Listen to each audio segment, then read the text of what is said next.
5100 సంవత్సరాలుగా ఇచ్చాదారి కోతి సుగ్రీవుని గృహలో రహస్య నిధిని కాపాడుతోంది. ఈ రహస్యం ఎలా ఎవరికి తెలిసింది? చివరికి అతను ఈ నిధిని స్వాధీనం చేసుకోగలిగాడా లేదా? ఇలాంటి ప్రశ్నలన్నిటికీ కూడా ఈరోజు మనం ఈ వీడియో ద్వారా సమాధానం తెలుసుకుందాం. ఈ వీడియో చాలా ఇంట్రెస్టింగ్గా ఉండబోతుంది. సో ఈ వీడియోని చాలా జాగ్రత్తగా చివరి వరకు ఎక్కడ స్కిప్ చేయకుండా చూడండి. హనుమంతుని ప్రాణ స్నేహితుడు సుగ్రీవుడు. తన సోదరుడు బలికి భయపడి నివసించిన గృహనే సుగ్రీవ గృహ. హనుమంతుడు ఈ గృహలో రాముడు, లక్ష్మణుడు సుగ్రీవుణ్ణి కలుసుకునేలా చేశారు. కర్ణాటక రాష్ట్రంలోని హంపి జిల్లాలో విరూపాక్ష ఆలయానికి కొద్ది దూరంలో ఉన్న పర్వతాన్ని రామాయణ కాలంలో ఋషిముఖ్ పర్వత్ అని పిలిచేవారు. సుగ్రీవుని గృహ ఈ ఋషిముఖ్ పర్వతంలో ఉంది. గత 5100 సంవత్సరాలుగా ఒక కోతి ఇక్కడ రహస్య నిధిని కాపలా కాస్తుంది. సుగ్రీవుని గృహను చూసేందుకు సుదూర ప్రాంతాల నుంచి కూడా ప్రజలు వస్తూ ఉంటారు. ఇది చాలా పవిత్రమైన ప్రదేశం. ఎందుకంటే ఇక్కడ శ్రీరాముడి పాదాలు ఉన్నాయి. ఈ గృహలోకి రావడం ద్వారా శ్రీరాముడు అలానే హనుమంతుని ఆశీస్సులు పొందవచ్చు. ఇది సుమారు 20 సంవత్సరాల క్రితం రమేష్, రశ్మి అనే భార్యాభర్తలకు జరిగిన సంఘటన. రమేష్, రశ్మి అనే భార్యాభర్తలు ఈ గృహ వద్దకు వచ్చారు. పెళ్ళయి 10 ఏళ్లు గడిచినా కూడా సంతానం లేదు వారిద్దరికి. బిడ్డలు పుట్టాలని, శ్రీరాముడి ఆశీస్సులు పొందాలని వారిద్దరూ ఎంతో ఆశగా ఇక్కడికి వచ్చారు.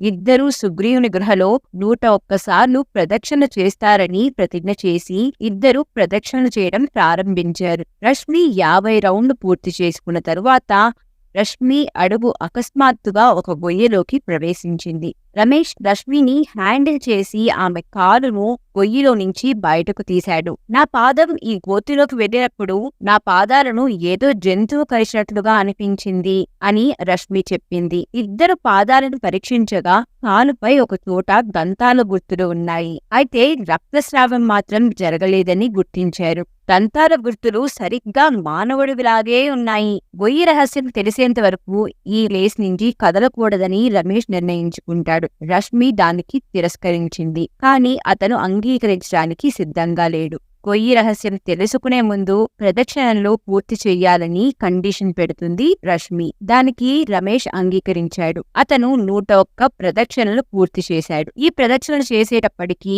సాయంత్రం అయిపోయింది. ఇప్పుడు అక్కడ ఇద్దరు పూర్తిగా ఒంటరిగా ఉన్నారు. ఇద్దరు కాసేపు విశ్రాంతి తీసుకుని భోజనం చేశారు. తరువాత రమేష్ ఈ గొయ్యని కొద్దిగా వెడల్పు చేశాడు.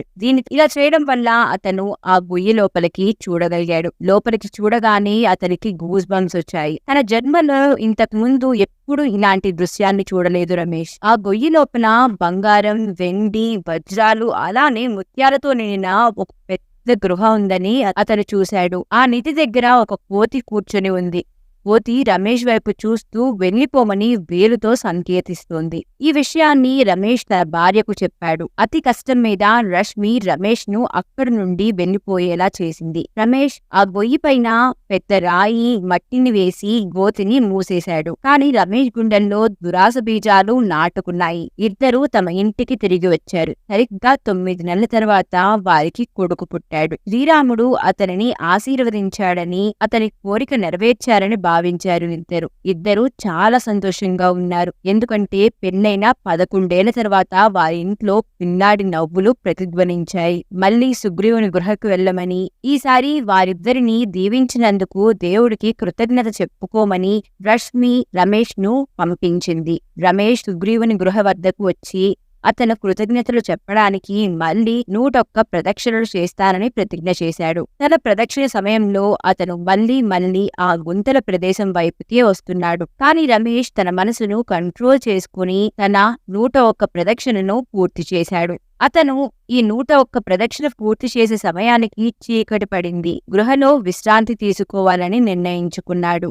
రాత్రి అతని గుండెల్లో దురాశ బాగా పెరిగిపోయి ఆ గోతి దగ్గరకు వెళ్ళాడు. అతను గొయ్యి నుండి రాయిని తొలగించాడు. లోపల ఉన్న ఆ కోతితో ఇలా అంటాడు, ఈ నిధిలో కొంచెం నేను తీసుకుని వెళ్తాను, నన్ను తీసుకుని వెళ్ళనివ్వు అని అడుగుతాడు. అయితే ఆ కోతి, నేను ఇక్కడ ఉంటున్నది ఆ నిధికి కాపలా కాయడానికి కాదు, నీలాంటి దురాశపరులను ఈ నిధి నుంచి రక్షించడానికి అని కోతి చెప్తుంది. అయితే రమేష్ ఇదంతా కోతి తెలివిగా భావించి నన్ను రక్షించవసరం లేదు అని ఆ కోతికి చెప్తాడు. నేను ఇక్కడ నుండి కొంత నిధిని తీసుకొని వెళ్తాను, అని చెప్తాడు. అది శాపగ్రస్త నిధి అని ఆ కోతి చెప్తుంది. మీరు ఈ నిధి ద్వారా నాశనం చేయబడతారు.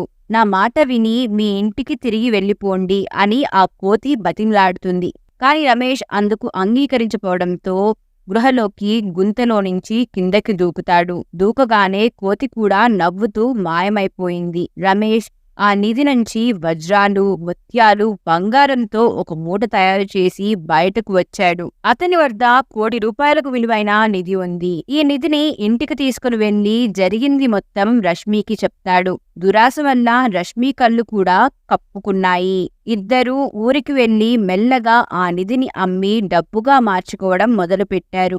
విపరీతంగా డబ్బు కూడబెట్టి విలాసవంతమైన జీవితాన్ని గడపడం ప్రారంభించారు ఇద్దరు. కానీ క్రమంగా శాపగ్రస్త నిధి అతనిని ప్రభావితం చేయడం ప్రారంభించింది.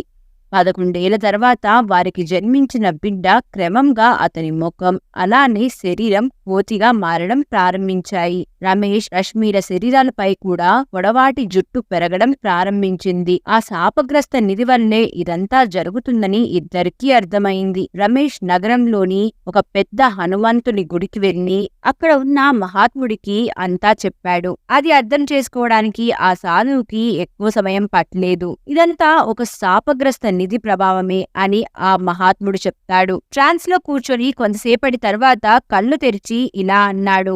నాకు ఆ హనుమంతుడు ఆదేశమిచ్చారు.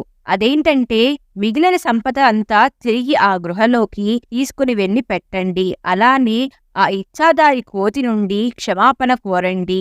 ఎంత నిధి అయితే మీరు ఖర్చు పెట్టారో దానికి పశ్చాత్తాపంగా ఒక మార్గం ఉంది. దానికోసం మీరు 33 మంగళవారాలు కనీసం 11 కోతులకైనా బెల్లం, శనగలు ప్రసాదంగా అందించాలి. ఇలా చేసినట్లయితే క్రమంగా మీ పాపాల ప్రభావం అంతమవుతుంది అని ఆ సాధువు చెప్తాడు. రమేష్ ఆ సాధువు చెప్పినట్లే చేస్తాడు. మిగిలిన నిధిని గృహకు తీసుకుని వెళ్తాడు. ఇచ్చాదారి కోతికి కాళ్లు పట్టుకొని క్షమాపణలు చెప్తాడు. మంగళవారం కోతులను ఇంటికి పిలిపించుకొని ఆహారాన్ని అందించడం ప్రారంభిస్తాడు. క్రమంగా వారి పిల్లల శరీరం కూడా సాధారణ స్థితికి రావడం ప్రారంభిస్తుంది. 33 మంగళవారాల తరువాత వారు పూర్తిగా బాగుపడతారు. ఫ్రెండ్స్, ఈ దురాశ వల్ల మీరు చాలా బాధలు పడతారు. ఈ దురాశ మీపై ఆధిపత్యాన్ని చెలాయించడానికి అనుమతించకూడదు. అలా అనుమతించినట్లయితే రమేష్ లాగా చిక్కుల్లో పడతారు. ఇక్కడ ఈ కథలో రమేష్ అయితే బయటపడ్డాడు. కానీ అందరికీ అలాంటి అవకాశం రాదు కదా. ఈ సంఘటన గురించి మీరేమనుకుంటున్నారో కమెంట్ చేయండి. మీకు కనుక ఈ వీడియో నచ్చితే ఈ వీడియోని లైక్ చేయండి, షేర్ చేయండి. మీరు కనుక శ్రీరాముని భక్తులైతే జై శ్రీరామ్ అని కమెంట్ చేయండి. అలానే మా ఛానల్ని సబ్స్క్రైబ్ చేసుకోండి.